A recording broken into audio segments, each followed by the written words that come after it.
when I was playing, yeah, I definitely felt the responsibility that I wanted to be an example for future players, for young black kids to grow up and say like, oh, you know what? If he could do it, why can't I? You know, it sounds so simple, but unless you have examples in front of you, sometimes that's what it takes to inspire that next generation and encourage that next generation to choose soccer over basketball, to choose soccer over football, and to see it as an opportunity that it can change your life.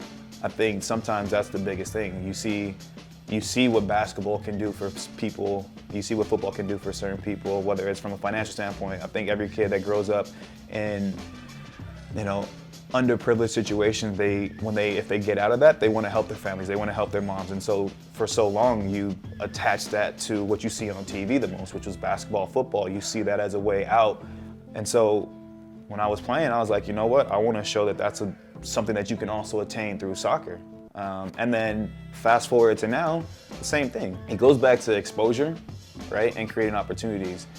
Some of these kids grow up in areas where soccer doesn't get played whatsoever. Like, that's not a real thing. You might see it every 4 years when the whole world or the whole country gets together because it's Team USA, but you might live in an area where you don't have a local team or you don't have an MLS team that's even near you to support. You don't have anything. You have no ties, no roots whatsoever to soccer.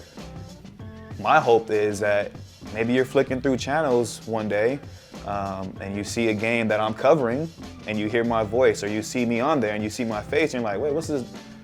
Okay, this dude kind of looks like me. He talks like me. Okay, we have some similar styles, and maybe that's enough that says, hey, let me watch him for the next 5 minutes and see what he's actually talking about. And then, like I said, when the game comes back on, the game sells itself because it's such a beautiful game. There's so many small details that make everyone fall in love with it. So I think part of it is exposure. Part of it is just creating opportunities. How do we get into inner cities and encourage kids to go ahead and give it a try, right? I was a part of the U.S. Soccer Foundation. There was an event back in DC a couple months back, and it was talking about that, creating opportunities. How can we continue to get into inner cities and encourage kids and let them know that soccer can also be an outlet, because the biggest thing is exposure.